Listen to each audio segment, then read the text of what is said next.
Bien, buenas tardes a todos. En nombre de la Universidad Nacional Pedro Enrique Sureña, les damos la más cordial bienvenida a la mesa técnica de discusión de nuestra Facultad de Humanidades y Educación. La Escuela de Educación, con el apoyo de la licenciatura en Educación, mención Educación Especial, presenta el cuarto webinar de formación en temas relacionados a la inclusión educativa.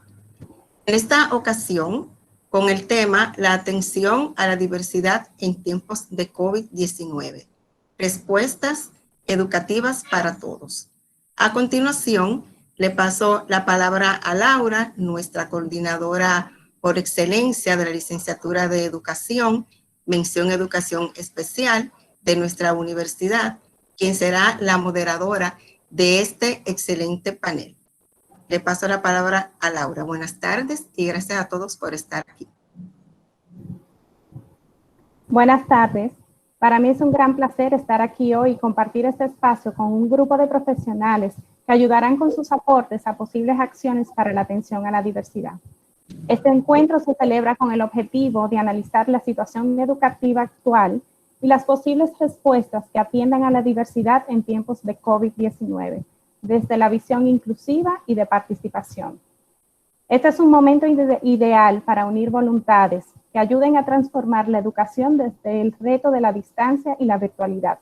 Pero, ¿qué respuestas encontramos para atender a la diversidad en tiempos de COVID-19? ¿Cómo transformaremos la práctica educativa para evitar retrocesos en los procesos de inclusión? A continuación, un grupo de panelistas, a quien tengo el honor de llamar colegas y amigas, expondrán sus respuestas desde el punto de vista del área profesional en el cual se desenvuelve. Hoy contamos con la presencia de la doctora Cristina Miama, quien es doctora en educación por la Universidad de Sevilla, tiene una maestría en lingüística aplicada a la enseñanza del español por la Universidad Autónoma de Santo Domingo y especialista en educación especial por la Universidad de Málaga. Labora actualmente en el Instituto de Formación Docente de Salomé Ureña y Spodosu y dirigió la Dirección de Educación Especial del Ministerio de Educación desde el año 2012 al 2019. Asimismo, estará compartiendo con nosotros la licenciada Catherine Rodríguez, quien tiene una maestría en TICS, en Educación y Gestión de Centros Educativos. Actualmente es la encargada de Inclusión Educativa del Consejo Nacional de Discapacidad, CONADIS. Desde Costa Rica nos acompaña la licenciada Nicole Imbert, especialista en trastornos para el aprendizaje, directora del Centro de Atención Interactúo, acreditada para el diagnóstico clínico de TEA y fue encargada del Servicio de Intervención Conductual del CAI Santo Domingo. Igualmente estará exponiendo la licenciada Marcel Berrido, quien tiene un máster en Neurociencia de la Educación y Gerencia Educativa. Trabaja dando servicios de apoyo a las familias y centros educativos en la atención a las necesidades específicas de apoyo educativo y en la inclusión educativa de niños y niñas con discapacidad. Desde Nueva York y una gran aliada de UMPU, nos acompaña la licenciada Joana Santana, quien es una madre comprometida con las discapacidades del desarrollo, es psicóloga con maestría en Consejería de la Salud, entrenadora y conferencista. Es directora ejecutiva y fundadora del proyecto SAM Incorporation. Y como parte de la familia UNFU, docente de la Escuela de Educación, la licenciada Ana Dacuña, quien tiene un máster en Atención a la Diversidad y Educación Inclusiva, especialización de programas de enriquecimiento e instrumental básico, es docente de la licenciatura en Educación, mención Educación Especial, y labora como coordinadora del Departamento de Inclusión del Centro Educativo CDC y de Servicios Pedagógicos de CAPTE. Vamos a analizar la situación actual y las respuestas para atender a la diversidad en tiempos de COVID-19. A continuación, les presento a la doctora Cristina Miama con su participación. Muchas gracias. Muchas gracias a la UNFU, en especial en la persona de Laura, por esta invitación que nos permite, que nos permite participar en esta mesa de discusión sobre la atención a la diversidad en tiempos de COVID-19, respuestas educativas para todos. Compartir con el público que nos escuchas y sobre todo con mis colegas, a quienes les tengo realmente una alta estima y un cariño personal, una amistad que nos une muchos años por estar precisamente trabajando con el tema de la atención a la diversidad que hoy nos convoca.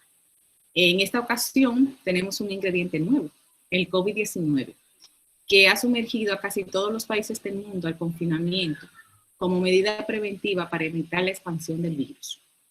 Creo que hoy más que nunca cobra mucho sentido ese término que ya venía en educación, de educación disruptiva o innovación disruptiva, en el sentido de que hemos tenido de forma brusca que introducir innovaciones con el fin de garantizar el derecho a la educación de todos y todas. Uno de los temas que trabajé mucho al inicio de esta pandemia es que muchas de las situaciones a las que nos estamos enfrentando no es fruto exclusivo de la pandemia.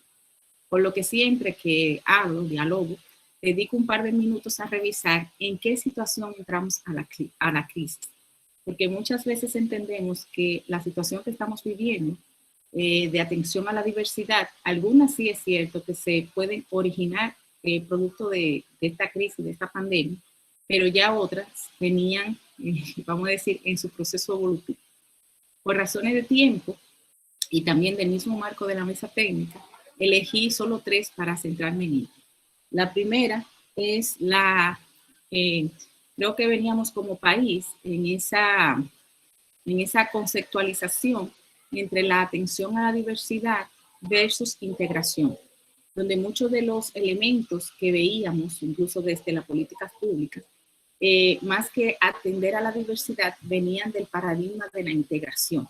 Es decir, nuestro país estaba en ese proceso, o está todavía en ese proceso de un tránsito, tanto de los servicios como de la parte conceptual.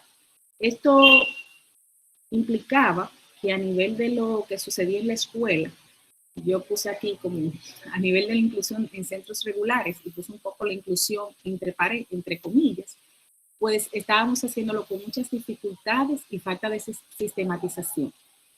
Precisamente en el 2008 se logró, luego de un gran consenso y largos debates interesantes, pero se logró la aprobación de la Ordenanza 04-2018, que pretende normalizar todos los servicios a la población con necesidades específicas de apoyo educativo, pero esta ordenanza no ha logrado implementarse para la organización de todos los servicios que se ofrecen. Por lo tanto, tenemos una gran diferenciación en las situaciones de los niños con necesidades específicas de apoyo educativo que ya venían en centros regulares o en escuelas de educación especial o que tenían ya mucha dificultad con su proceso de escolarización. En este sentido, sabíamos que cada niño es diferente, se habían comenzado, ¿no?, con diferentes servicios a dar esos pininos de hacer la evaluación psicopedagógica para entonces lograr el plan de apoyo y poder implementarlo. Uno al principio con una serie de, vamos a decir, acciones que entraban o dentro del marco de la atención a la diversidad, pero sobre todo con el modelo de integración. ¿Y qué implicaba esto? Que en realidad muchos de los centros educativos todavía no han asumido el marco de la educación inclusiva. Es decir, el marco, esa inclusión se hacía desde la lógica de los servicios de educación especial. Y más teníamos entonces niños como participando en integración. Aquí vino el COVID y este tránsito que estamos viviendo todas las familias, todas las sociedades, todas las personas, todos los profesionales, obviamente ha provocado una crisis en el sentido de disrupción, una crisis en el sentido de cambio, no necesariamente una crisis negativa. Muchas familias hemos tenido la dicha de comer ahora en la casa, de reorganizar algunas cuestiones. Aquí me permito, porque podemos extendernos largamente, y creo que es un tema importante en el tema de la atención a la diversidad y de la escolarización, pero quiero resaltar 3 aspectos centrales que hemos vivido todas las familias. La primera es que obviamente estamos mayor tiempo en la casa y además de estar mayor tiempo en la casa nos cambió el foco en las prioridades. Entonces esto hizo que los padres comenzaran a ver muchos detalles y aspectos que posiblemente por el día a día pues no podíamos ver. Es decir, que eso hace que teníamos un foco en nuestros hijos y sobre todo en unos temas escolares donde realmente los padres no teníamos ni que tener la capacidad de enseñar a nuestros hijos los aspectos escolares, porque yo creo que los padres siempre educamos. Ahora, una cosa es educar y otra cosa ya es enseñar contenidos académicos, o sea, con esa estructura de escuela. Pienso que ahí fue una oportunidad para los padres de niños con necesidades específicas de apoyo educativo, porque estos padres siempre han estado más involucrados con los temas educativos. O sea, yo conozco madres que realmente se han vuelto y son especialistas, conocen los apoyos que necesitan sus hijos, manejaban los profesores de apoyo, los especialistas, los programas. O sea, que de alguna manera los padres de los niños con necesidades específicas de apoyo educativo ya venían con un involucramiento bastante, vamos a decir, profundo en la educación escolar de sus hijos. Sin embargo, además de toda esa carga, se han tenido que implicar mayor en esos procesos, digamos, cognitivos, conductuales, es decir, manejaban bastante el marco, pero ahora han tenido ellos muchas veces que aprender herramientas de alfabetización, de técnicas conductual cognitivas para poder entonces garantizar el derecho a la educación de los hijos.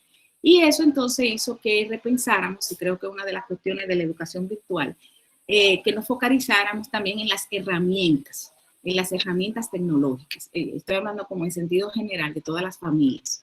Y entonces ahí se crea una nueva atención a la diversidad, que son todas esas faltas de herramientas para poder acceder a la educación virtual o al e-learning o todos estos adjetivos que ahora le llamamos a la educación. Y es interesante porque cuando hablo de herramientas tecnológicas, pero también hay herramientas cognitivas de autorregulación que también se necesitan para poder acceder a este tipo de aprendizaje. Estoy hablando en sentido general. Y aquí entonces digo que tenemos que tener muchos cuidados cuando estamos hablando de atención a la diversidad, pandemia, educación y pandemia, de no centrarnos solo en las herramientas y los medios. Y eso a veces es uno de los errores que cometemos. Es cierto, necesitamos herramientas y medios para poder acceder, pero también necesitamos estar claros en nuestro marco, en lo que queremos, para poder entonces diseñar esas acciones a través de las herramientas virtuales que nos permitan que todos aprendamos juntos. Entonces, este tiempo de educación virtual, este tiempo en que también la escuela y muchos de los elementos culturales de nuestro mundo han estado en pausa, nos invita a una reflexión. Y también hay grandes oportunidades. Y entonces quiero centrarme en esas oportunidades para la atención a la diversidad. Creo que nos permite visibilizar el tema, pero el tema hay que visibilizarlo como un tema de oportunidades para todos, desde un marco de la perspectiva de atención a la diversidad, que implica pensar en todos los niños y romper ese esquema de homogeneidad. Es decir, volvemos al mismo punto de inicio. Cuando me planteo como docente la virtualidad, tengo que entender que tengo niños diversos, que mi clase no es homogénea. Por lo tanto, no podemos pretender ni en este tiempo de pandemia por el COVID-19, ni en el tiempo típico de la presencialidad, ofrecer las mismas soluciones para todos. O sea, volvemos ahí al tema de la diversificación de lo que ofrezco, de los medios, para poder acceder. Y en ese sentido, entonces, la tecnología nos ofrece cosas maravillosas para poder realmente atender la diversidad e implementar el diseño universal del aprendizaje para todos. Entonces, es el tiempo de reconocer o de enfatizar esas diferencias individuales. Y ahora, a estas diferencias individuales le vamos a añadir la conectividad. Y esto implicará que a algunos les irá mejor, como estábamos comentando al principio, y a otros les irá peor. Pero el tema no es si le va mejor o peor. El tema es cuáles son los apoyos y recursos que necesitan cada uno de nuestros chicos para poder acceder a la educación que debe ser de todos y para todos y con todos. Esta disrupción de la tecnología, como se llama en sentido general, entonces permite una mayor personalización de los planes. Es decir, en sentido general, la enseñanza virtual tiene muchos desafíos, tiene muchas situaciones, pero permite al docente entonces porque maneja muchas herramientas, muchos medios, personalizar la educación para todos sus alumnos, en el sentido de ir a los intereses de cada uno. Y entonces aquí entran nuestros niños que tienen unas necesidades específicas y que lo que necesitarían serían apoyos específicos. Y ahí, la verdad es que la tecnología nos ofrecería mayores recursos para poder hacer esos ajustes razonables. Creo que la situación sigue estando siempre en ese tema de la actitud y de la creencia, del diseño que los docentes hacemos de nuestro entorno, en este caso de nuestro entorno virtual para el aprendizaje. Posiblemente, para no generalizar, los padres de los niños con necesidades específicas de apoyo educativo necesitarán mayor apoyo o necesitan mayor apoyo en los hogares para la escolarización de sus hijos e hijas, porque posiblemente tengan mayores desafíos. Yo doy muchos talleres y la verdad que, por ejemplo, de lectoescritura, y se han inscrito muchos padres. Y realmente enseñar a leer y escribir, por ejemplo, para decir algo, es una especialización. O sea, los profesores tienen que pasar meses. Yo doy clases de didáctica de la lectura y la escritura para poder alfabetizar a un niño. Y de repente esa responsabilidad, por ejemplo, de alfabetización, se la transferimos a los padres, que quiere decir que no tienen esa especialización. Entonces, ahí yo creo que es el gran desafío. Y obviamente si los niños tienen condiciones especiales para esa alfabetización y las condiciones especiales no están en el niño, sino en los recursos que necesita, entonces mayores apoyos necesitan. Ya estoy terminando. Las características del e-learning es también una gran oportunidad para la inclusión educativa. No las voy a mencionar todo, pero aquí desaparecen las barreras y espacios temporales, tenemos formaciones más flexibles, podemos, el estudiante realmente se convierte en ese centro de atención y podemos personalizar y actualizar mejor los contenidos. Y algo que ayuda muchísimo en el e-learning es la priorización de los contenidos. Que dicho sea de paso, logramos ya con todo este tema de pandemia que el ministerio ya ha sacado contenidos priorizados y esto va a ayudar muchísimo para todo el tema de los ajustes curriculares, o sea que eso permanece. En conclusión, nos estamos enfrentando a los mismos desafíos que ya teníamos: el acceso, la permanencia, el aprendizaje y la participación de los estudiantes que se perciben diferentes por las actitudes y creencias de la sociedad. Y la respuesta debería ser igual: focalizarnos en los medios y recursos que se necesitan para garantizar el derecho a la educación de todos y todos. Si tomamos, entonces, muchas gracias. Y una cosa que sí quería decir, que para mí que el tema sigue siendo el central, que para mí el tema central, fíjense, es el corazón de las personas, las actitudes y la creencia que es posible, que sí se puede encontrar las herramientas y los apoyos que permitan brindar oportunidades a todos y todas. Muchas gracias, Cristina, por tu presentación. Definitivamente la voluntad de las personas es sumamente importante. Cristina nos dio un recorrido sobre la atención a la diversidad y la inclusión, tomando en cuenta los procesos de normalización, integración e inclusión. Nos habla que no debemos de centrarnos en las herramientas y medios, sino más bien en las oportunidades de atención. Nos habla también que persisten los mismos desafíos, estando ahora en la virtualidad como cuando estábamos antes, y los beneficios de la virtualidad y el e-learning. Vamos a continuar ahora con Catherine y su presentación, a ver cuáles son sus aportes, agradeciendo muchísimo la participación de Cristina. Adelante, Catherine. Bien, muchas gracias. Gracias sobre todo por la invitación a la universidad y un placer para mí estar compartiendo con ustedes, tanto con los panelistas que estuvimos hablando un poquito al inicio y conociéndonos un poco, como también con todo el público. Yo quiero centrarme en 3 puntos en los que he estado como reflexionando en todo este tiempo, ¿verdad? Desde que inició la pandemia.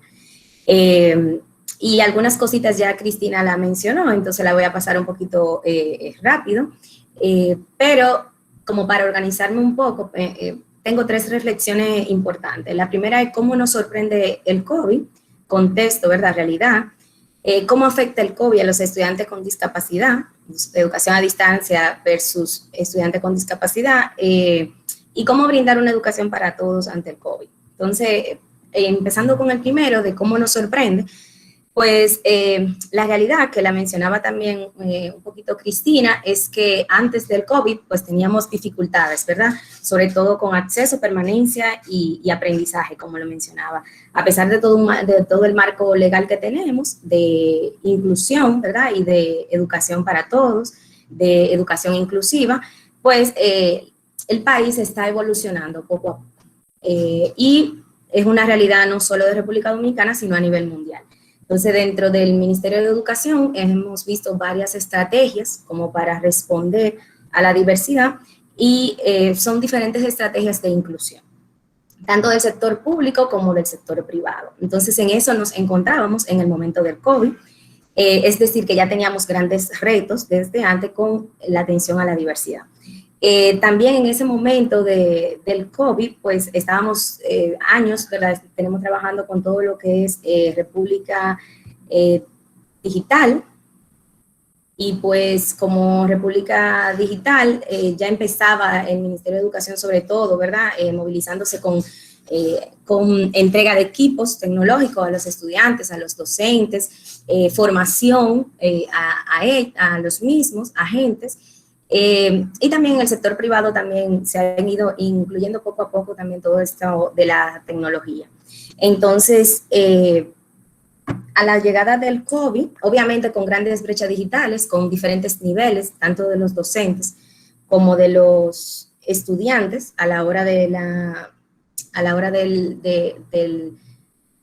utilizar la tecnología, algunos con competencias muy básicas, otros con competencias más avanzadas.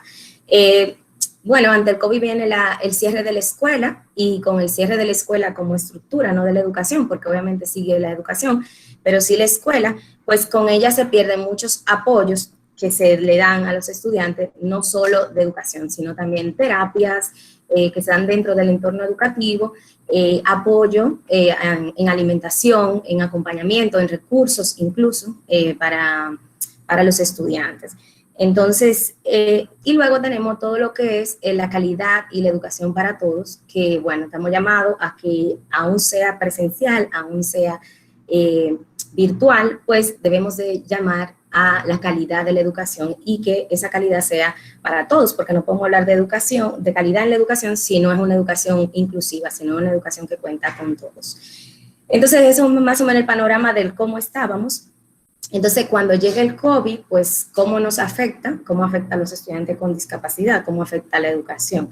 Entonces, bueno, vemos cómo se toman diversas medidas desde el gobierno, la suspensión de la docencia presencial, que es lo que le hicieron todos los países en el mundo, activación de estrategias de protección social, es decir, suspendieron las docencias presenciales, sin embargo, buscábamos la forma de apoyar todavía con la parte de la alimentación, ayudas diversas en políticas para cubrir las necesidades, sobre todo de los grupos vulnerables, y la persona con discapacidad y sus familias pues entran dentro de estos grupos vulnerables.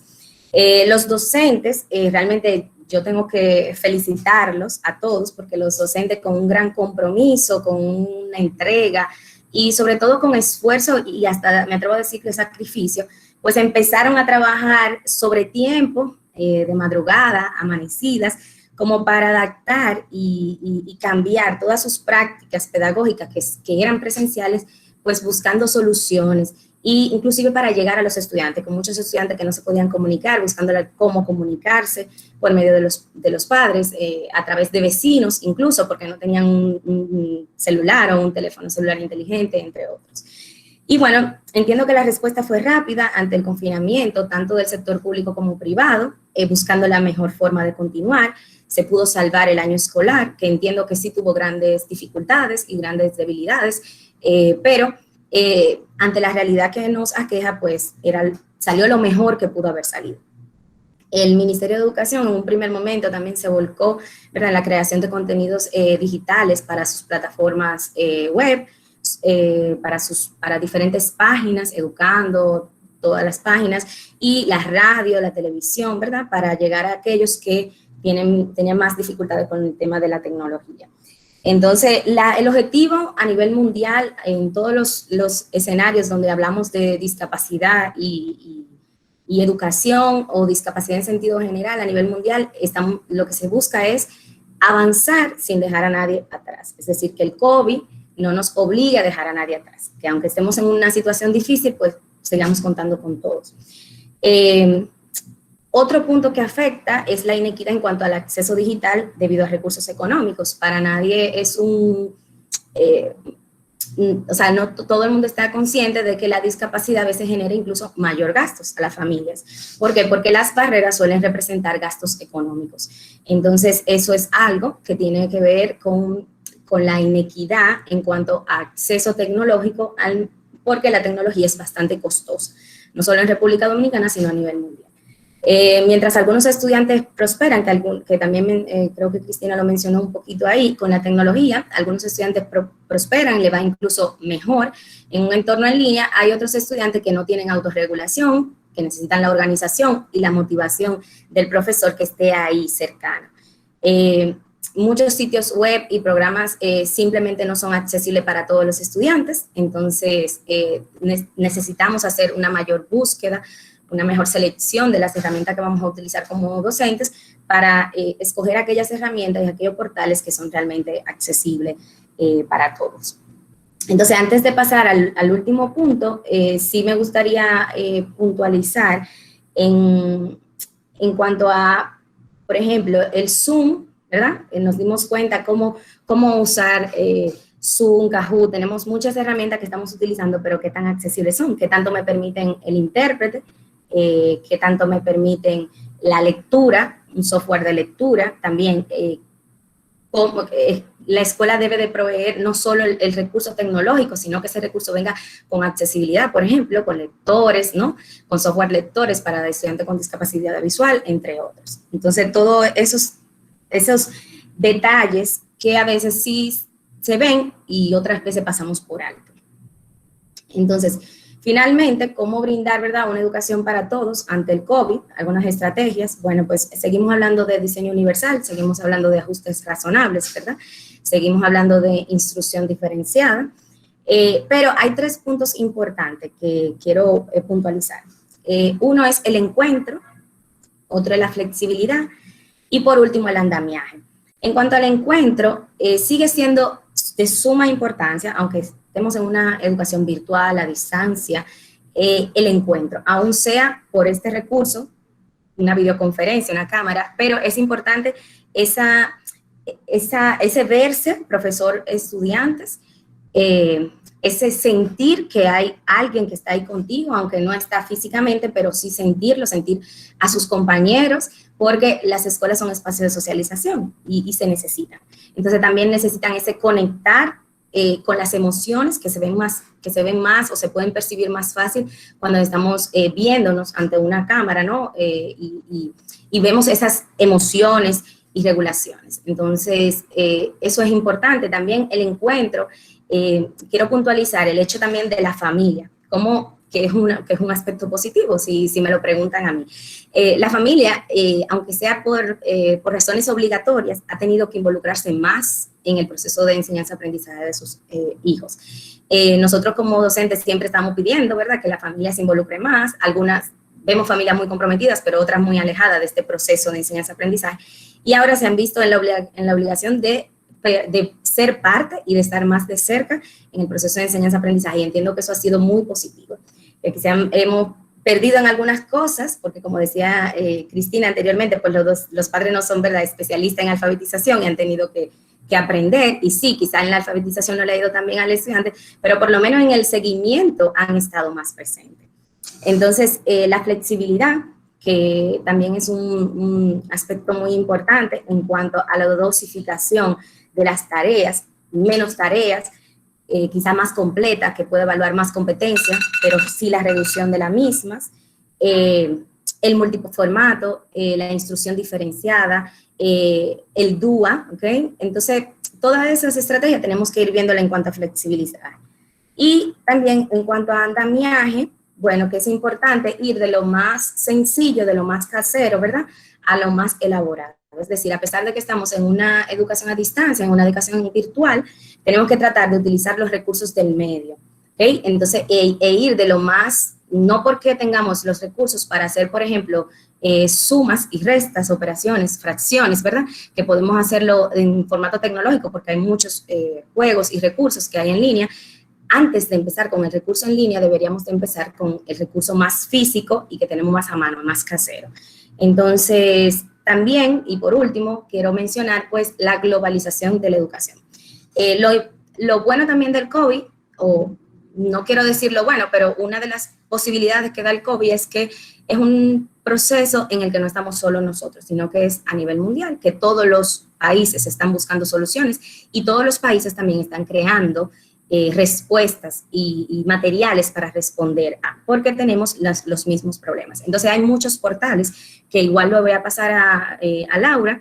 Al final hay muchos estudios que se están haciendo, organismos internacionales, sobre cómo está afectando el COVID y también cuáles son los recursos más idóneos. Hay muchos recursos digitales para los diferentes niveles y diferentes áreas, sobre todo los ministerios de los diferentes países, más los de la región, porque son contenidos curriculares muy parecidos, pero están todos volcados en esta digitalización, esta optimización de los recursos y creación de recursos, tanto para imprimir, o sea, para formato impresos como digitales. Y eso yo creo que también es un gran avance y algo que nos puede apoyar a todos.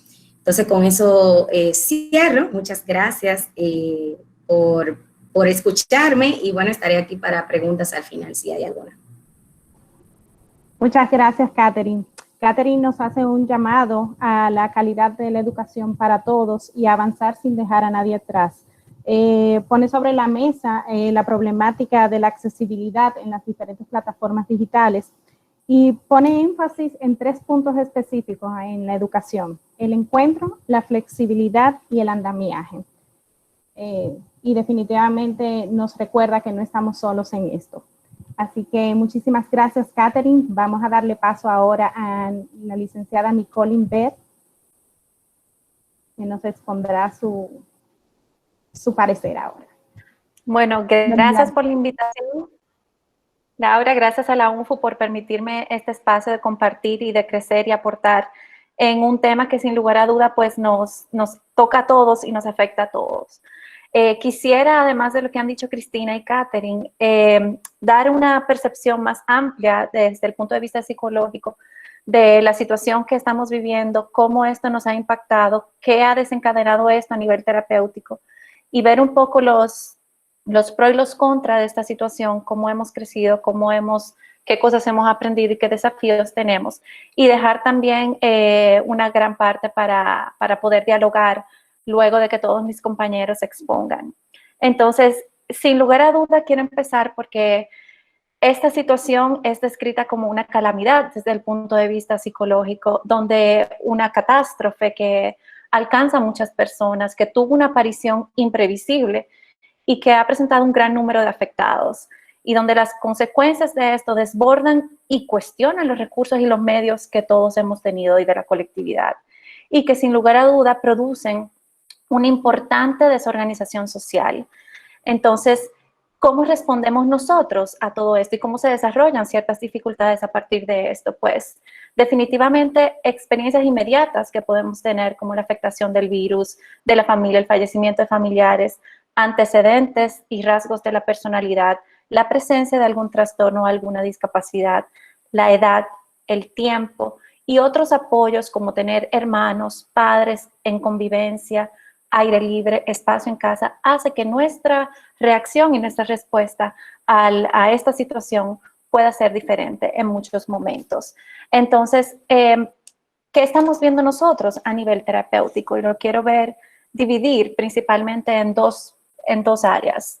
La parte más positiva y una parte que podríamos identificar como una dificultad.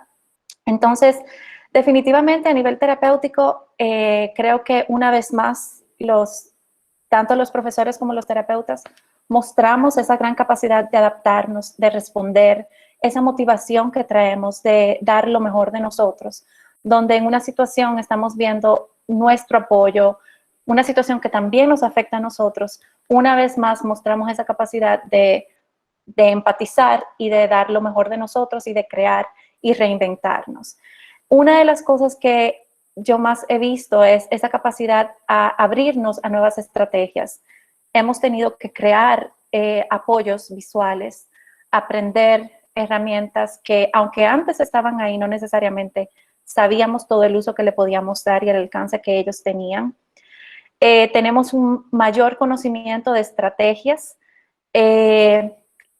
Un contra también ha sido que hemos tenido que crear más materiales y esa creación toma mucho tiempo. Esa creación implica, además, enseñar al padre a hacerlo, donde muchas veces se ve la limitación que decía Catherine de la accesibilidad, el no tener las imágenes o los pictos que se necesitan para poder realizar las estrategias y llevar a cabo las estrategias visuales que sé que funcionan para que mi hijo pueda reaccionar mejor o aprender mejor. Esta parte virtual nos favorece un mayor contacto, no importa dónde estemos, nos ha acercado mucho más. Mantiene el anonimato. Muchas familias, cuando van a recibir una ayuda psicológica, no quieren revelar que están asistiendo a un servicio psicológico. Y eso ha sido de las cosas positivas que muchas familias hablan y notifican. Otra gran parte es la intimidad. Se puede comunicar de manera más cómoda a muchas personas en la virtualidad. Y cuando hablamos de personas dentro del espectro del autismo, por ejemplo, aquellos chicos más adolescentes con un nivel de autismo un poco más leve, sí han dicho que se sienten más cómodos en la virtualidad. Y eso podemos debatir bastante también cómo pueden enmascarar la pantalla, la dificultad social y la dificultad en la interacción. Y ese es uno de los objetivos que tendríamos nosotros que replantear y ver cómo vamos a trabajarlos. Los pacientes también se sienten menos juzgados, se sienten menos examinados en muchos momentos, tienen más comodidad y eso es positivo para ellos. Personas con cierta dificultad en la movilidad se sienten más cómodos en su casa, en su espacio, donde todo está funcionando mejor para ellos. Mayor cobertura y acceso, se permiten esas sesiones a distancias, muchas veces a un menor costo. Eso es algo que también hemos modificado en esta situación, y horarios mucho más flexibles. Es decir, en esta situación los padres tienen que acompañar en sesiones terapéuticas a sus hijos en muchos momentos, y los terapeutas nos hemos tenido que acomodar al horario nuevo, que generalmente trabajando después de las 6 de la tarde cuando los padres ya han terminado su sesión laboral también. Entonces, esa flexibilidad en el horario ha sido algo que hemos tenido que reajustar.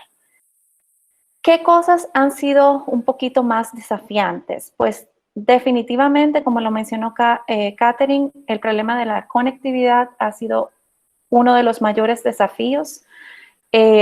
Las distracciones en el entorno para lograr un objetivo terapéutico y lograr ese enganche terapéutico.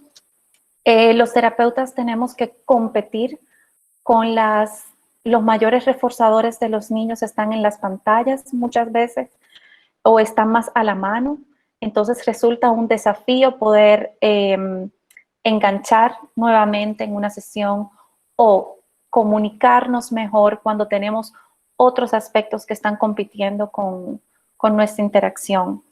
En niños pequeños, definitivamente otras cosas son más reforzantes que un adulto hablándome por una pantalla. Ahí hemos tenido que reinventarnos y aprender a diseñar fondos virtuales que se muevan, que atraigan la atención del niño. Eso demanda mucho tiempo también con objetos que sean reforzantes para el niño para lograr captar su atención.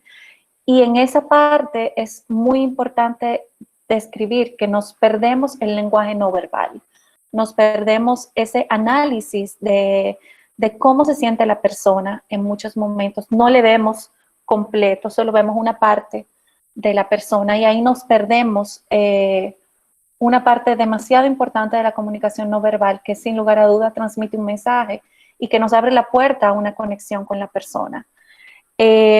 Limita mucho la interacción, sobre todo con niños pequeños, más en niños pequeños que en adultos. En adultos la limitación viene más a sentir que me están escuchando cuando estoy hablando con mi terapeuta o con la persona que está a través de la pantalla. Limitaciones de espacio. Muchos niños que necesitan moverse a lo largo de su sesión terapéutica, a veces no tenemos el espacio, en otros momentos no logramos realmente que el niño se siente para trabajar los objetivos que tenemos. Cansancio de la pantalla, cansancio de estar sentados en muchos momentos, dificultad para lograr una buena asociación con el terapeuta a través de la pantalla, disminución en el estado del ánimo, sin lugar a duda en la motivación también. Ese es uno de los mayores desafíos, donde se puede volver hasta monótono el tender un fondo blanco. Tiempo de los padres es otra de las limitaciones. En muchos momentos los padres necesitan estar en la sesión porque el niño solo todavía no puede, y el tiempo de los padres limita esa interacción directa. A veces el padre necesita más tiempo de atención para lograr el objetivo terapéutico. Y muchas veces terminamos más atendiendo la situación de los padres que la atención al niño. Entonces, lo que hemos empezado a hacer es definitivamente empezar a atender de manera presencial, con los protocolos, con mascarilla, con todo lo que tenemos que hacer, pero sí atender presencial a aquellos chicos que tienen un comportamiento más disruptivo, que tienen un comportamiento definitivamente donde las autoagresiones y el comportamiento agresivo necesita un acompañamiento terapéutico, necesita un plan de apoyo y necesita un plan de contención, donde los padres sí necesitan ese acompañamiento. Entonces, en esos casos sí se está haciendo la parte presencial. Sin embargo, no solo ellos necesitan la parte presencial, vemos la necesidad de que se empiece a trabajar uno a uno con los chicos para trabajar los objetivos que sabemos que tenemos que trabajar, donde la virtualidad no nos permite ver el contexto y analizar y poder hacer la conexión que necesitamos hacer, o trabajar con los materiales que necesitamos porque en la casa no lo tienen. En cuanto a la evaluación, que ese es otro tema importante, una de las mayores dificultades que tenemos actualmente con las evaluaciones es que muchos instrumentos diagnósticos no se deben administrar con mascarillas o con caretas, porque no se entiende, no se escucha bien, no se pueden analizar los órganos fonoarticulatorios del niño, y también porque usando una mascarilla, el reflejo de la mascarilla puede perturbar a la otra persona y puede hacer que esa persona no dé una respuesta adecuada y sea calificado de una manera incorrecta. Entonces, eso pasa específicamente en algunas pruebas de ADOS para trabajar con chicos con TEA, que es el instrumento diagnóstico. Entonces, actualmente el ADOS, que es uno de los instrumentos diagnósticos, no se debe aplicar como para establecimiento diagnóstico, sino que se está aplicando como instrumento de observación. Y eso tiene sus desafíos, porque en muchos lugares necesitan un diagnóstico para poder pagar las sesiones terapéuticas del niño. Entonces, si no podemos poner un diagnóstico, porque no podemos usar las pruebas que son clínicas, que son observables, que son solamente por medio de la observación, se vuelve muy difícil luego establecer un diagnóstico sin ellas. Entonces, ese es uno de los desafíos que tenemos, no solo en República Dominicana, sino en todas partes del mundo, y es uno de los temas que se están debatiendo. Se están creando nuevas pruebas que nos favorezcan esa transición hasta que podamos aplicar pruebas más específicas y que podamos volver a trabajar con el ADOS o el ADR. Entonces, sin lugar a duda, hemos tenido oportunidades de aprender, tenemos muchos desafíos. Nada va a quitar la presencialidad es necesaria, definitivamente, pero tenemos que irnos adaptando y tratar de ver los apoyos que podemos brindar a través de los medios que tenemos actualmente. Muchas gracias, Nicole, por tu intervención.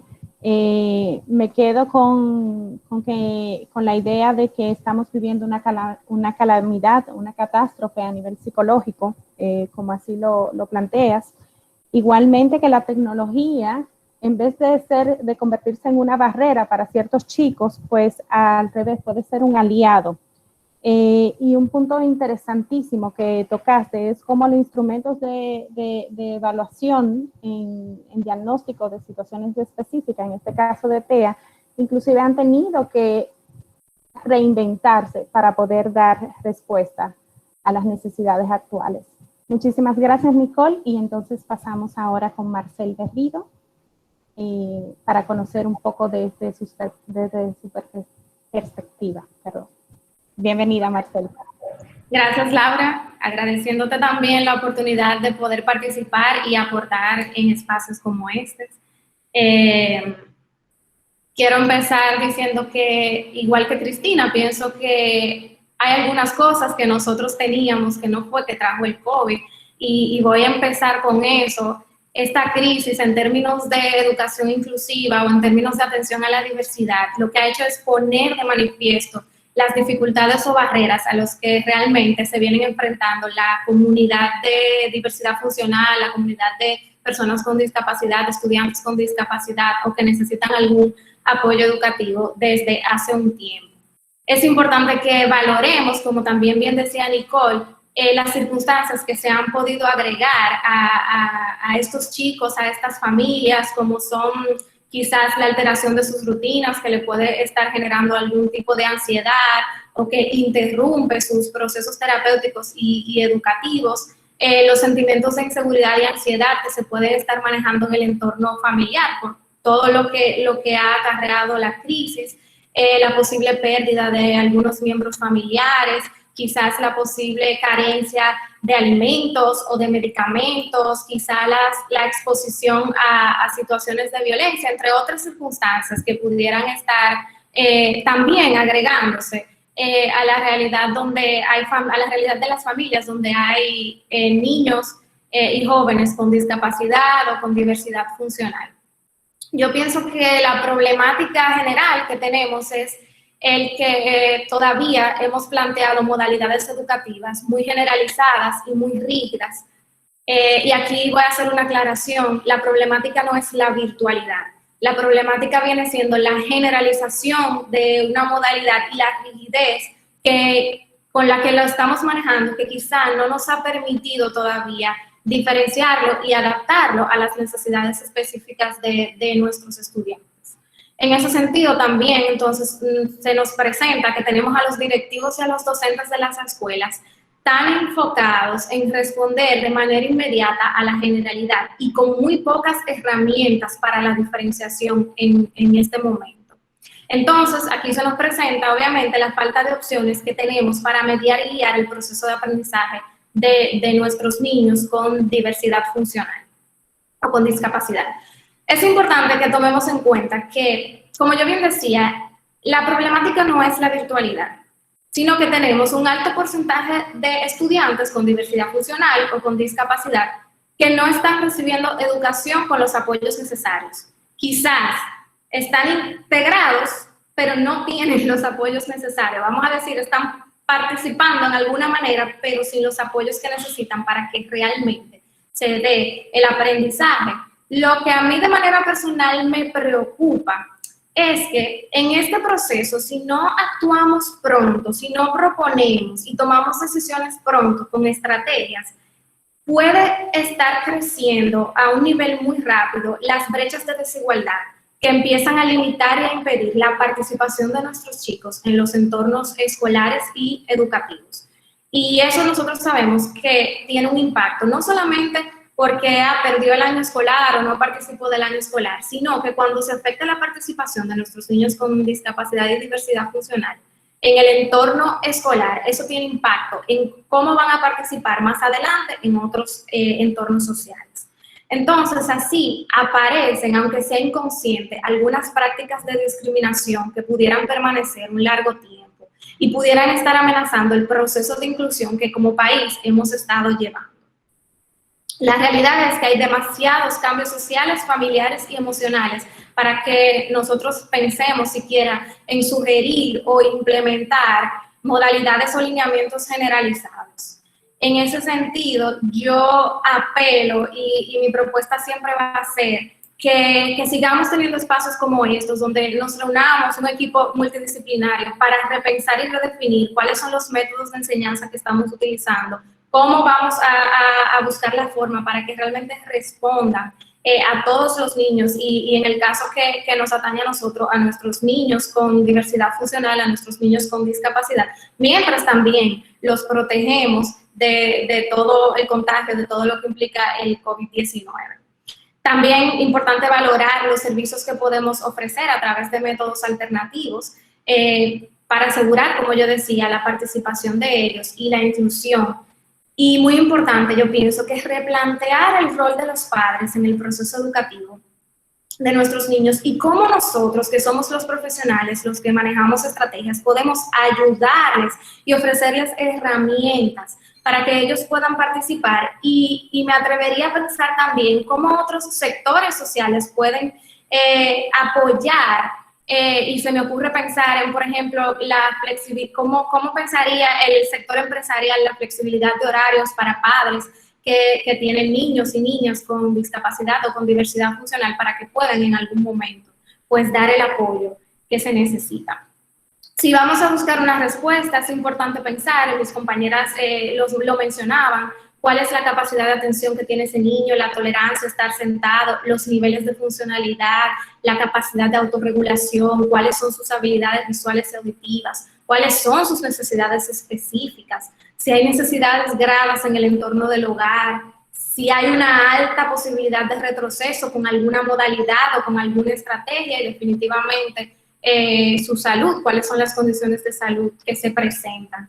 Pero también es importante valorar la familia, porque si hablo de replantear el rol de la familia, es importante valorar qué está pasando en la familia, como yo decía, cuáles son los horarios de trabajo, cuál es la necesidad que tiene el cuidador de ese niño de también cuidar a otros miembros de la familia, si hay posibilidad de proveer un ambiente de aprendizaje en la casa, si tiene la posibilidad de apoyar a su hijo o la capacidad de interactuar realmente con la tecnología o con cualquier herramienta o medio que nosotros estemos proponiendo. Pienso que la clave de todo esto está en adaptar y en diferenciar, garantizar el acceso de todos nuestros niños, ya sea en modo virtual, en modo presencial, en modo híbrido. Es darle a nuestros niños lo que ellos necesitan, buscarle la vuelta, como bien diríamos. Y en ese sentido, yo pienso que se hace importante crear y fortalecer las que existen, crear redes de apoyo y asesoramiento para las escuelas, para la familia, para que puedan realmente buscar estrategias que respondan a nuestros niños con diversidad funcional y discapacidad. Como yo decía, también ver cuáles servicios, ya sea terapéuticos o educativos, podemos ofrecer en espacios alternativos, espacios al aire libre, en el hogar del estudiante, en el caso de que sea posible. Otra estrategia en la que he pensado mucho es estos padres que sí tienen la posibilidad de apoyar a su hijo en casa y de proveer un ambiente de aprendizaje en casa. ¿Cómo podemos entrenarlo? ¿Cómo podemos nosotros hacer sesiones con ellos para que ellos apliquen en casa lo que nosotros podemos enseñarles? ¿Cómo nosotros podemos también agrupar a nuestros niños para que reciban su escolarización en grupos pequeños y tomando todas las medidas de higiene que tengamos que tener, individualizando los materiales? Y definitivamente que empoderar a los centros a los centros educativos que ya venían de alguna manera comprometiéndose con la inclusión, aunque fuera a pasos pequeños, pero empoderarlos en este momento con apoyos, con recursos para que ellos puedan garantizar la participación y la atención a todos los estudiantes. Como yo decía ahorita, yo pienso que es muy importante que actuemos rápido, que actuemos ahora, que planteemos estrategias, que probemos qué nos puede funcionar y que no dejemos simplemente que pase el tiempo, porque entonces las brechas de desigualdad empiezan a crecer. Los dejo con esto. Muchas gracias, Marcel. Me quedo justamente con esa última idea, que las brechas de desigualdad en la participación del entorno escolar van a aumentar y el proceso de inclusión pues, entonces pudiera retrasarse. También hago referencia a crear las redes de apoyo y comunidades de aprendizaje que son bastante útiles en estos momentos, justamente porque es el momento idóneo para unir esfuerzos y la participación de la comunidad especialista justamente para llegar a ideas, a estrategias, a soluciones que realmente puedan aportar. Muchas gracias, Marcel. Y entonces le damos el paso a la licenciada Joana Santana, quien es madre representada aquí. Bienvenida, Joana. Muchísimas gracias, Laura. Y es realmente un placer compartir este panel con cada una de ustedes, mis colegas y amigas y luchadoras en este campo que nos ha tocado trabajar y apoyar a las familias.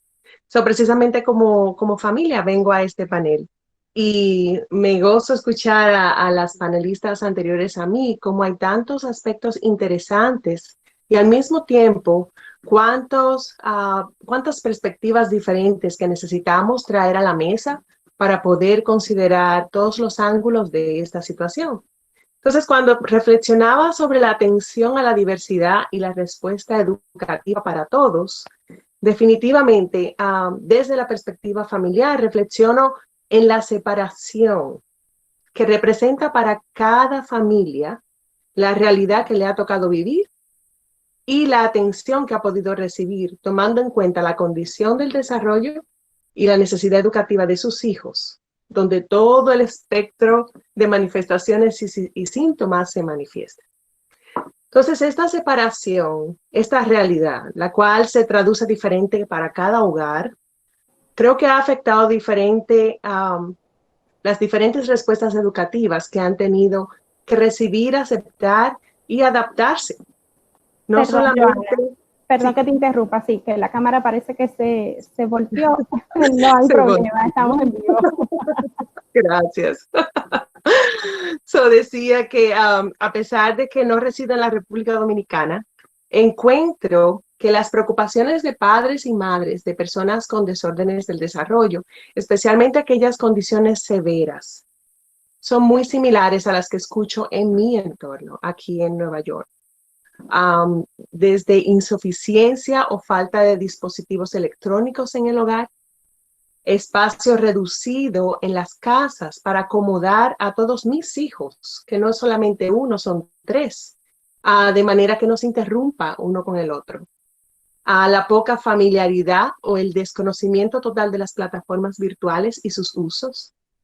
También escucho mucho sobre la incapacidad de asistir a mis 3 hijos a la vez, incluyendo aquel que requiere una supervisión continua.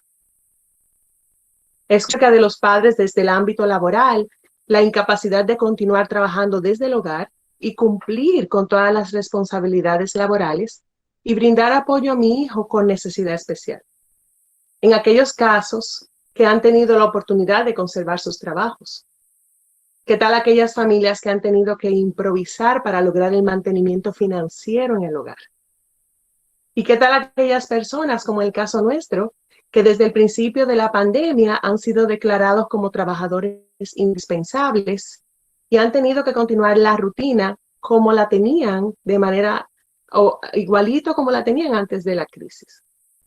Recuerdo en un tono personal que cuando comenzó la cuarentena, tuve que habilitar un centro comando desde el centro del hogar donde yo pudiera manejar mi trabajo, donde pudiera manejar la comida que iba a comer la familia y donde pudiera manejar a una persona aquí con un device, con un dispositivo electrónico y al otro más adelante con el otro dispositivo electrónico. Literalmente nosotras las mamás que trabajamos y que estábamos también en la necesidad de involucrarnos con nuestros hijos, tuvimos que volvernos pulpos. Y creo que cada familia ha vivido esta realidad de una forma diferente. ¿Y qué decir de muchas otras realidades que juegan un papel indispensable en la calidad de vida de la familia y del individuo y de sus cuidadores, como la emocional? ¿Qué estrategias yo tenía como persona para afrontar la crisis, el estrés, el aislamiento y la alta demanda de funcionabilidad o la incapacidad de cumplir tantos roles a la vez? Y estos temas psicológicos, estos temas a nivel educativo han sido presentados de una forma preciosa por mis compañeras de panel, incluyendo la salud mental, qué condiciones mentales preexistentes a la pandemia, qué limitaciones de apoyo profesional, aún al mismo cuidado. ¿Qué tal el círculo de apoyo? Reducción significativa de las personas que me asisten en esta labor extraordinaria de criar y educar hijos con condiciones severas del desarrollo. ¿Y qué tal aquellas realidades circunstanciales? Familias con personas en la casa con enfermedades terminales, familias que se les enfermaron miembros con COVID, personas con desempleo, cambios de vivienda, etcétera, etcétera. Finalmente, situaciones lamentables que encontraron una puerta abierta al centro del hogar, como abuso, negligencia y maltrato. Entonces, ¿cuál es el punto que deseo establecer como mamá? Creo que para hablar de la atención a la diversidad necesitamos incluir todos estos aspectos que mientras mi hijo asiste presencialmente a la escuela, tienen un efecto menor o reducido o totalmente nulo en su ámbito educativo.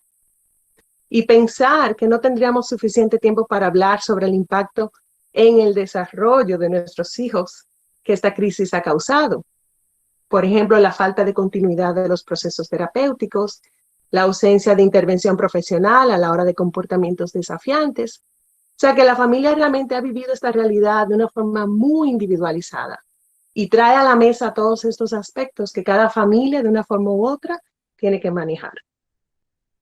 Finalmente, creo que desde mi perspectiva de madre, una comprensión de la realidad de las familias y las necesidades específicas que agrupamos sobre esa gran sombrilla del término diversidad, podremos entonces ofrecer respuestas educativas desde una aproximación que presente soluciones en lugar de más dificultades, aliento en vez de más desconsolación y soporte en lugar de abandono.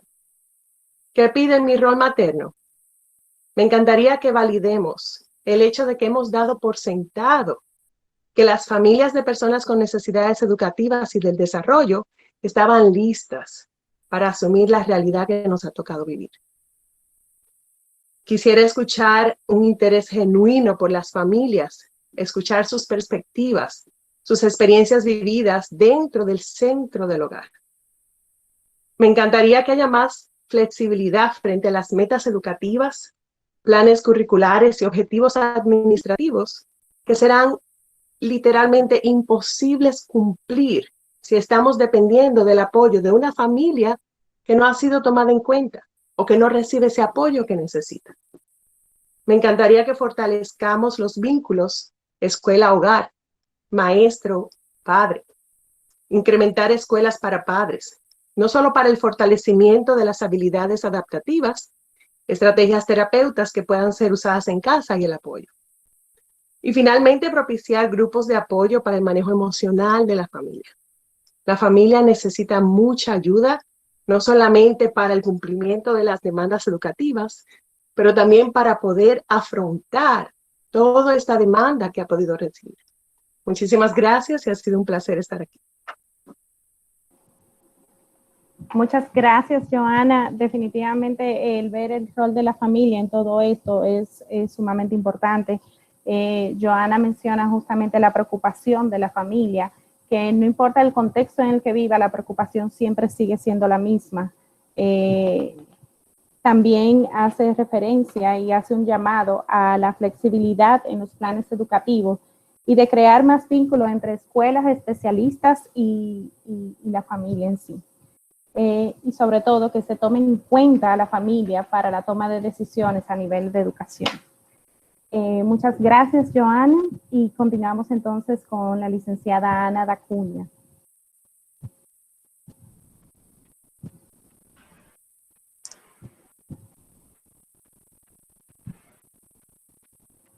Buenas noches. Bienvenida, Ana. Hola, hola. Buenas noches y gracias por la invitación y mucho gusto a todos. El COVID ha afectado de manera mundial todos los aspectos de la vida, de todos los ciudadanos a nivel mundial y obviamente a nivel nacional. Por lo tanto, ha afectado el sistema educativo. Todo esto nos ha llegado de una manera inesperada y sorpresiva. No estábamos para nada preparados para esta situación, y menos a nivel educativo. Y menos cuando nos referimos a una comunidad con necesidades específicas de apoyo educativo, asociadas o no a la discapacidad. Esa realidad ha provocado en nosotros una actitud reflexiva y creativa constante. Desde el inicio de la pandemia y desde el inicio de la clausura de las escuelas y todo esto repentino, los educadores y especialistas nos hemos encontrado en esta actitud de qué vamos a hacer, cómo lo vamos a solucionar, qué va a pasar con nuestros estudiantes, qué va a pasar con los pacientes a nivel en psicología y en intervención terapéutica. Y no hemos descansado hasta ahora y no nos toca descansar hasta que logremos esas respuestas que estamos buscando.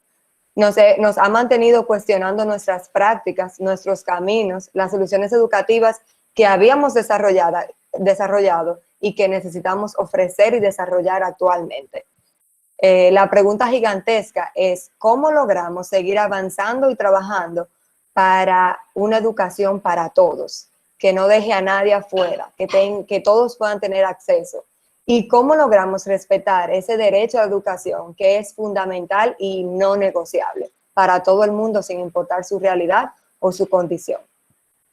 La verdad es que si queremos dar una respuesta globalizadora, estaremos cometiendo el mismo error y estaremos colocando y construyendo nuevamente la mayor barrera de la inclusión con la que hemos estado trabajando y luchando por años a nivel mundial y nacional. Como decía Cristina en su recuento, todos los decretos, todas las soluciones, estrategias y movimientos que como país habíamos estado haciendo, todo esto es para derribar esa mirada homogeneizadora que enseña a todos de la misma manera y pretende que todos respondan de la misma manera y que aprendan de la misma forma. Si queremos dar una respuesta para todos de manera general, entonces estaremos haciendo eso y estaremos dejando a una gran parte de la población sin educación. Y eso no puede permitirse. Cuando hablamos de una educación inclusiva, hablamos de una educación que sea accesible para todos los estudiantes sin importar su realidad y sus características. Y esta situación no quita eso y no nos excusa a nosotros de, estamos en una situación difícil, por lo tanto, bueno, vamos a enseñarle a los que puedan y a los que no, pues lo sentimos. No, para nada, eso no es excusa. Esta situación lo que hace es que nos empuja a seguir buscando soluciones integrales, completas, soluciones educativas que respondan a las necesidades de todos los estudiantes de manera individualizada y de manera efectiva. Dentro de las características de la educación inclusiva, algunas, y la atención a la diversidad, podemos ver la accesibilidad, la flexibilidad, la diversidad de estrategias. Es imposible enseñar a todos con una sola estrategia educativa. La multiplicidad de formas de presentación de contenidos y respuestas de aprendizaje. Ahí nos estamos refiriendo a todo lo que es el diseño DUA. Estas características no la quita el COVID y no la quita las soluciones que podamos traer. Al revés, estas son las soluciones que nosotros, estas características las debemos respetar en cualquiera de las soluciones que nosotros podamos ofrecer. Cuando hablamos de la comunidad, específicamente de personas con necesidades específicas, como dije, asociadas o no a la discapacidad, tenemos que tomar en cuenta dos caras de la moneda. Es posible que esa moneda tenga más caras, pero en este momento quiero hablar de dos caras. De la cara de la educación, que tenemos que dar respuestas educativas, pero también respuestas a nivel de su intervención terapéutica.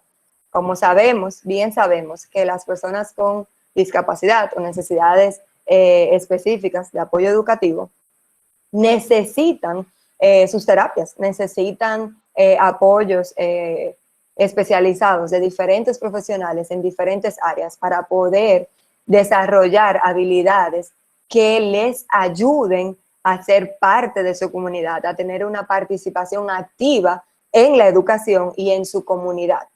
Todo esto y todo lo que han dicho mis compañeras anteriormente nos deja ver que es imposible dar una respuesta simple y generalizada.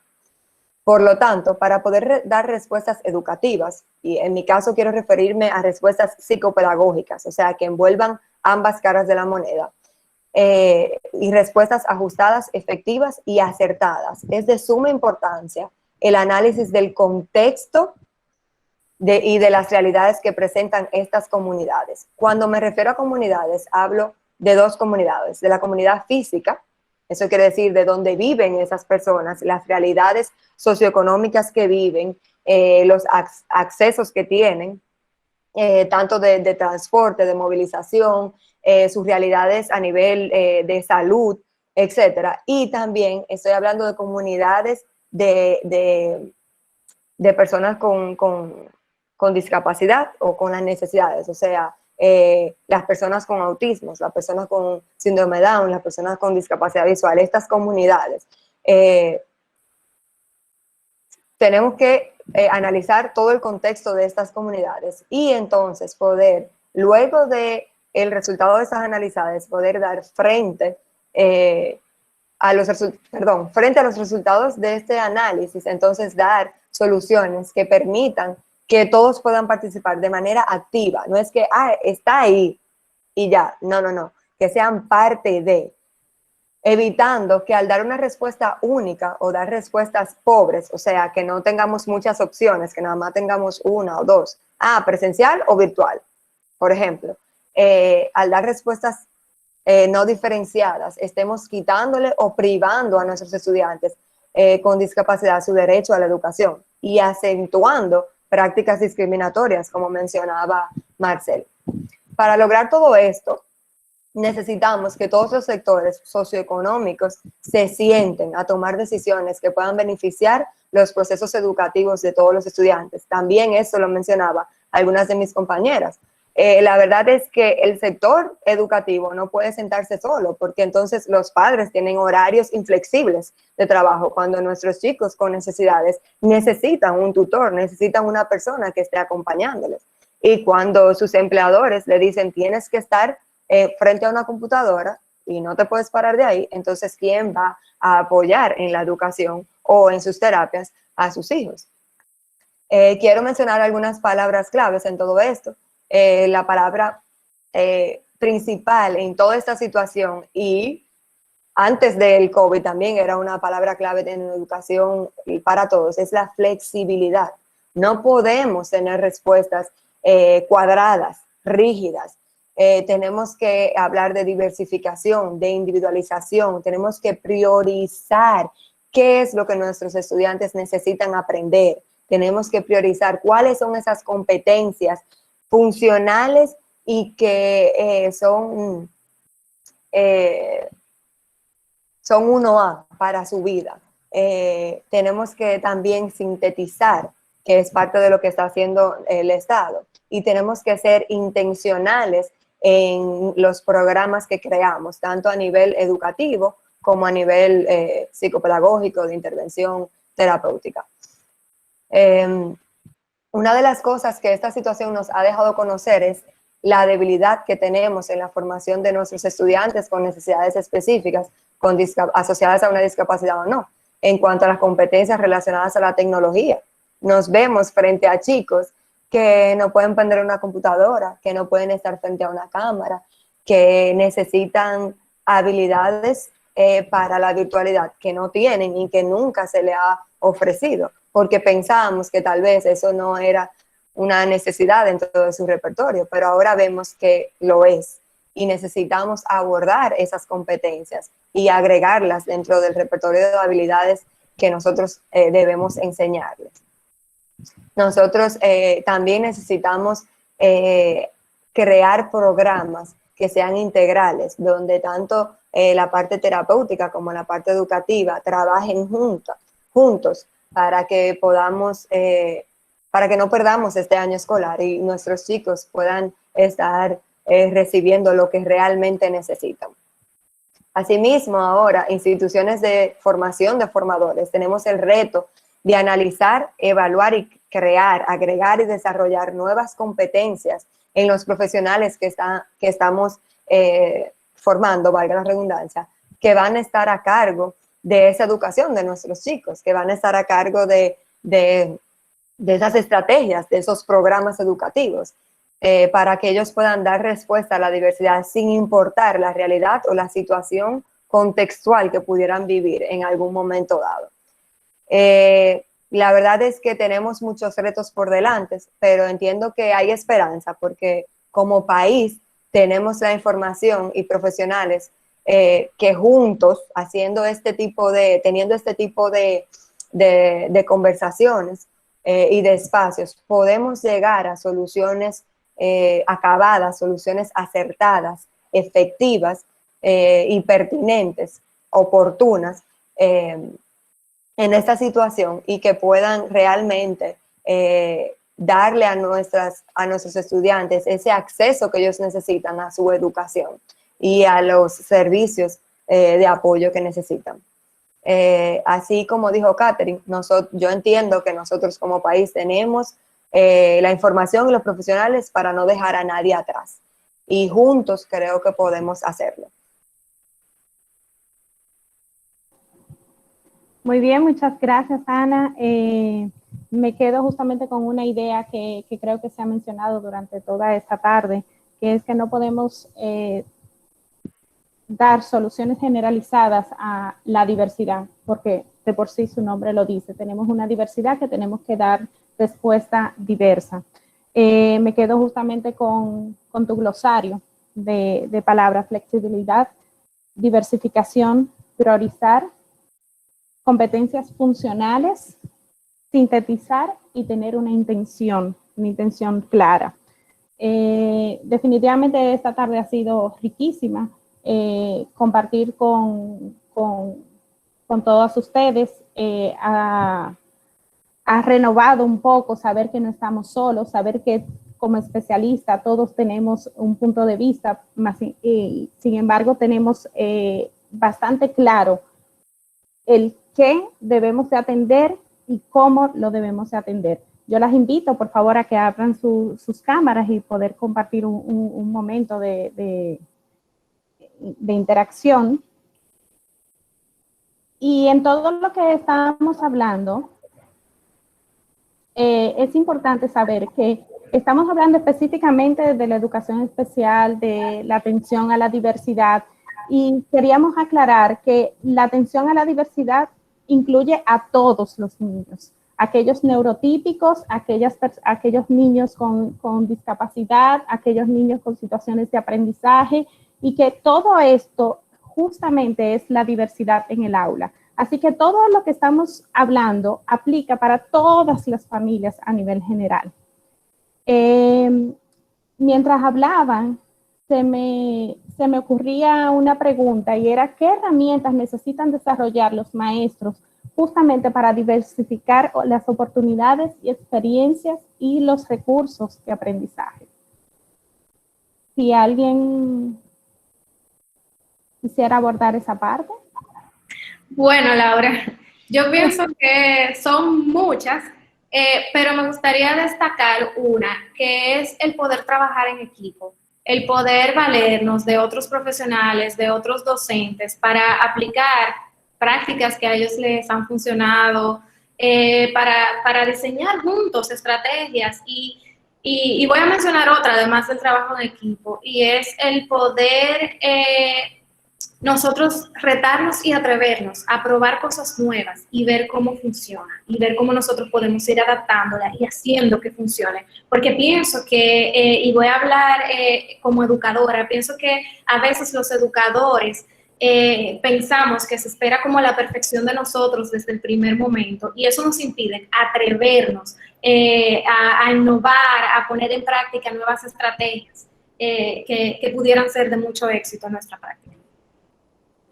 Sí, saben que mientras, bueno, antes de esta actividad, el equipo de educación especial nos reunimos y valoramos mucho la situación y de las cosas que salieron a flote era justamente que parte de las competencias que nosotros teníamos que desarrollar en los estudiantes de educación eran justamente, o sea, debemos de transformar inclusive algunas competencias porque estamos en otra realidad. Y debemos justamente desarrollar herramientas, por ejemplo, a nivel tecnológico, que antes tal vez no lo teníamos tan priorizado dentro de nuestros programas. Con lo cual, la educación también dentro a nivel superior también ha tenido que transformarse y transformar también sus competencias. Otra de las dudas o cuestionantes que me llegó es que, por ejemplo, el término simplificación ha tenido bastante controversia en estos últimos días, en estos últimos meses. En el caso específico del que estamos hablando, ¿podemos hablar de una simplificación, de unos ajustes curriculares o una priorización de contenidos o de todas? ¿Cómo llegamos a esa parte conceptual de lo que estamos viviendo? O de las soluciones que estamos dando. Laura, mira, yo quiero comentarte, conectado a la pregunta inicial y a esta. Okay. Y también, a ver, nosotros hablamos de cuáles son las competencias fundamentales, ¿no? De los estudiantes.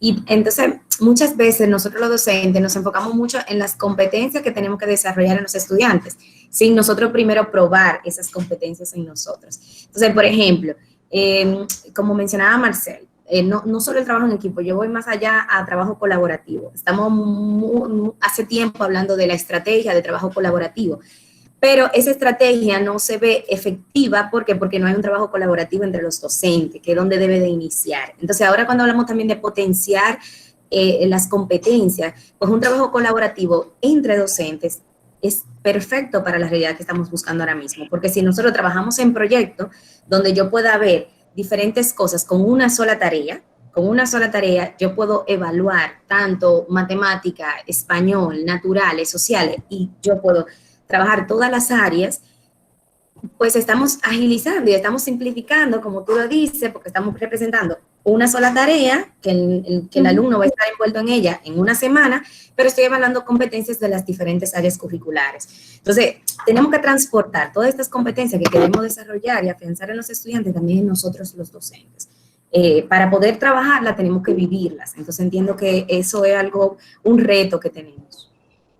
Yo quería aportar también en la misma línea de Catherine. Yo pienso que lo que tú decías son todas. Yo creo que la pandemia ha surgido, y ahí retomo algo que decía Joanna como mamá, a la educación en una reflexión de qué es la esencia, qué es lo que debemos de enseñar, porque realmente nuestros currículos ya no estaban respondiendo a la demanda de la sociedad en sentido general. Son currículos muy cargados. Hay un libro buenísimo que se ha retomado mucho, que son los 7 saberes necesarios para el siglo XXI, de Edgar Morin. Él explicaba esto, o sea, ya todo este currículum basado en contenido hay que repensarlo en sentido general. Nuestro país es un intento por competencia, pero aún así el diagnóstico es que quedó con muchos contenidos que posiblemente no son esenciales para la vida. Bueno, siempre nosotros entonces desde el área, vamos a decir con nuestros niños, como decimos, ya veníamos con esa reflexión, qué es lo esencia, qué es lo prioritario.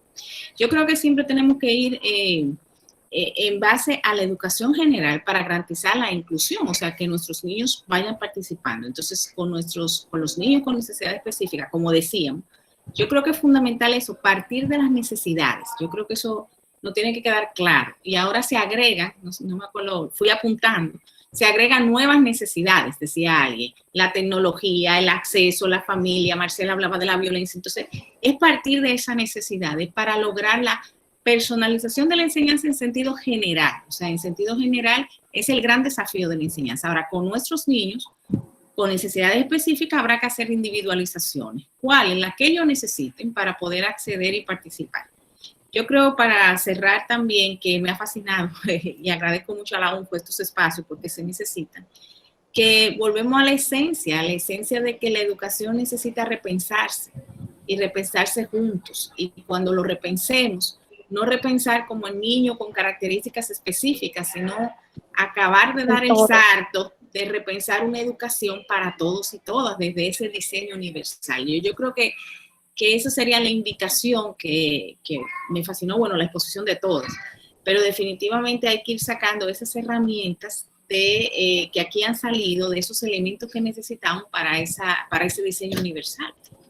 Y mientras tanto, como yo estoy reflexionando últimamente, que ahora estoy escribiendo sobre eso, los ajustes curriculares, yo le estoy llamando un remedio con mucho, o sea, una medicina con muchos efectos secundarios, pero es la medicina que tenemos para garantizar el acceso. Ahora, tenemos que estar conscientes que esa medicina que ingerimos tiene muchísimos efectos secundarios, pero mientras tanto la que tenemos. Entonces, yo creo que hay que seguir evolucionando hacia el diseño universal. Eso pienso. Muy bien, muchas gracias. Perdón. No, perfecto. No, que ya el país, que para que todos lo sepan, me lo acaban de mandar, sacó unos contenidos esenciales que yo creo que nos puede ayudar mucho a, qué sé yo, en el área de educación, que ya no están dando desde lo curricular unas priorizaciones, vamos a llamarle así, unos contenidos esenciales, y creo que es un gran avance, de verdad, como país, que nos va a ayudar mucho a todo este proceso de ajustes y de personalización. Sí, de hecho, hoy mismo recibí este documento y me pareció un aporte bastante importante. Sí. Sí, Ana. Laura, te iba a decir que hablando de la palabra simplificación, yo creo que la palabra en sí pudiera chocarnos mucho, porque nosotros como educadores y como defensores de la inclusión, nosotros no queremos esa mirada de voy a simplificarte porque tú no puedes llegar ahí. Pero creo que si hablamos de priorización en este caso, creo que tenemos un concepto más puntual, más oportuno en esa situación. Y no solo en esta situación, yo creo que cuando nosotros elegimos competencias, elegimos objetivos a enseñar, nosotros tenemos que pensar en la priorización. Y cuando hablo de priorización, entonces viene priorización de qué, priorización por qué y en cuanto a qué. Entonces ahí viene el análisis de cuáles son esas características, cuáles son esas realidades, porque ahora mismo tenemos que hablar de las realidades, tenemos que hablar de realidades de no acceso a internet, no acceso a poder llegar a la escuela. Porque tenemos chicos que tienen una condición, pero al mismo tiempo son de alto riesgo, por lo tanto no pueden ir a la escuela. Tenemos otros chicos que pudieran ir a la escuela, pero entonces el transporte hacia allá sería exponerlos demasiado. Entonces, y tenemos chicos que pudieran fácilmente ir a la escuela, y tenemos otras realidades de otras condiciones y discapacidades que si no es un profesional especializado, los padres no van a poder, lamentablemente, por más que puedan, darle lo que ellos necesitan. Entonces, creo que hablar de priorización y de realidades juntos es lo que nos va a llevar a dar una respuesta acertada. Así mismo, entonces es ver justamente los diferentes contextos que presentan cada uno de nuestros chicos. Algo que me gustaría resaltar o poner sobre la mesa es justamente aquellos contenidos que tienen que ver con vida práctica, porque justamente lo que nos ha enseñado la pandemia es que mamá está en la casa, papá está en la casa, no hay nadie que nos ayude, tenemos todos que cocinar, que limpiar, que lavar, o sea, tenemos todas estas situaciones que muchas veces los niños tal vez no la ven porque están en el ambiente escolar cuando pasan, pero ahora estamos todos y tenemos que ser parte de esa nueva rutina dentro de la casa. Entonces, ¿qué ustedes piensan de estos no nuevos, pero sí estos contenidos que ya sí forman parte de esa educación informal y que probablemente nos sirvan justamente para esa educación formal que nos plantean desde la escuela? Johanna, perdón, Johanna había pedido la palabra. Claro. No, tranquila. Gracias.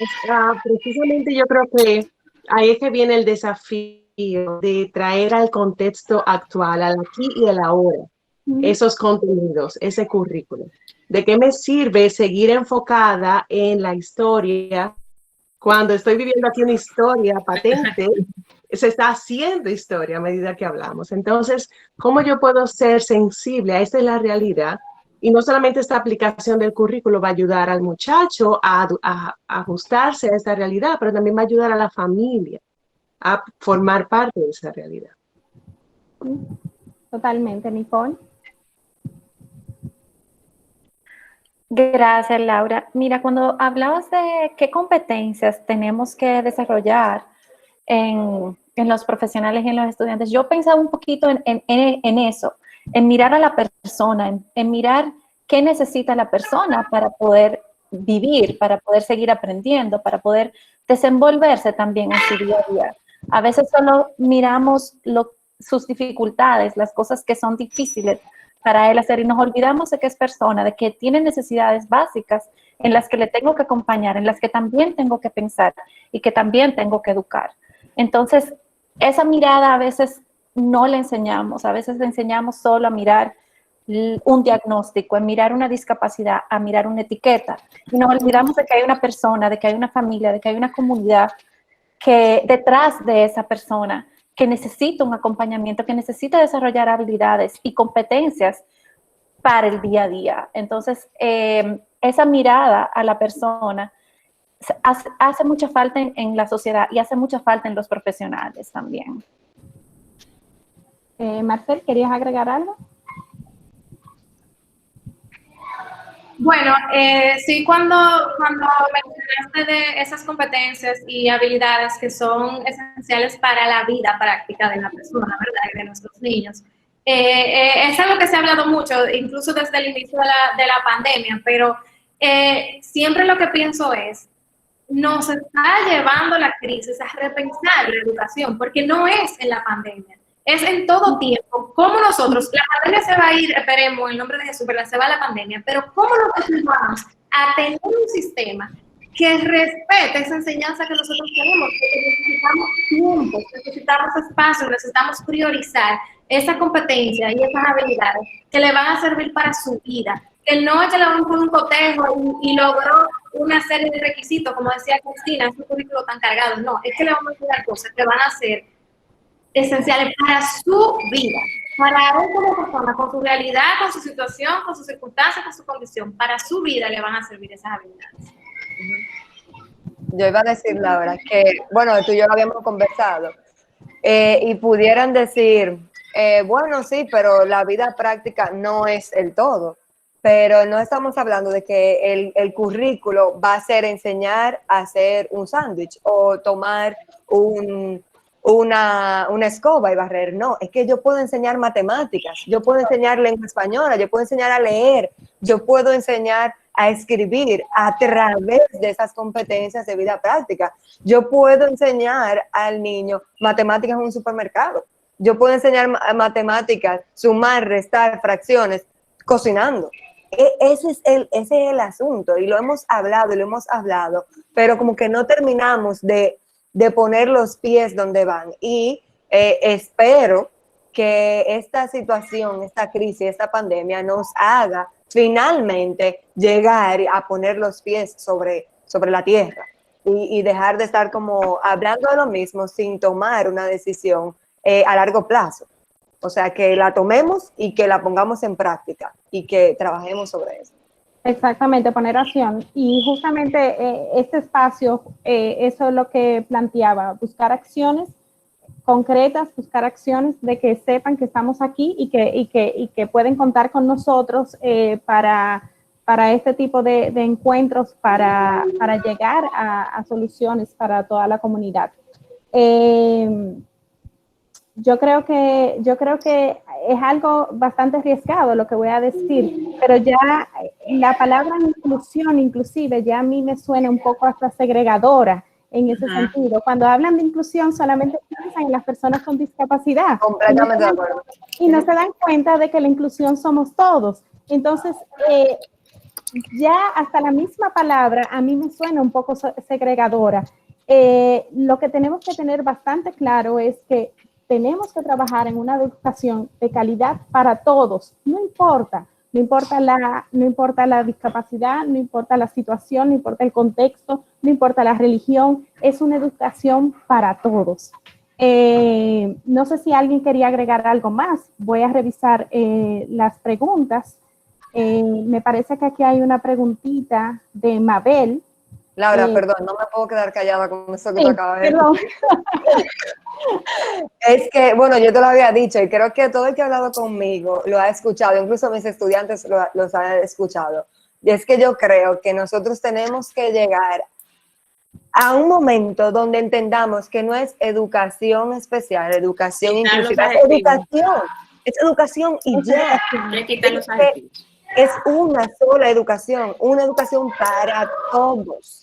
Ese es como el punto que nosotros tenemos que llegar. Perdón, que no me podía quedar allá. Exactamente, no, muchas gracias de verdad, Ana, por aclararlo. Es justamente eso, es educación y tenemos que tener los accesos y como ustedes muy bien lo han planteado, esto simplemente ha evidenciado las carencias que ya venían arrastrándose en el mismo sistema. Mabel Manzano pregunta, ¿dónde se encuentran esos contenidos esenciales? Los contenidos que hablábamos, Cristina. Me imagino que lo van a subir a Educando, porque ya lo han liberalizado bastante. Entonces, yo creo que hay que estar pendiente en Educando para acceder a ellos. De todas maneras, yo creo que tú lo tienes, yo te lo puedo reenviar, pero en Educando estoy casi segura que van a estar. Sí, no los tengo completos. Me parece que me faltan algunos niveles, pero sí, el que quiera leer. Creo que van a ir liberándolo. Parece que no hay ninguna otra pregunta. Agradeciéndole a ustedes de verdad el tiempo, los aportes que han dado. Ojalá que este no sea la última vez, al revés, esta es la primera de muchas veces más. Así que de verdad muchísimas gracias por estar aquí hoy. Recordarles que pueden inscribirse al canal de YouTube de la UNFU para poder disfrutar de estos y otros contenidos de interés para todos. En nombre de la Facultad de Humanidades y Educación y de la Escuela de Educación de la Universidad Nacional Pedro Enrique Sureña, damos gracias por la sintonía y que pasen una feliz noche. Muchas gracias. Gracias. Bye. Gracias por la invitación. Gracias.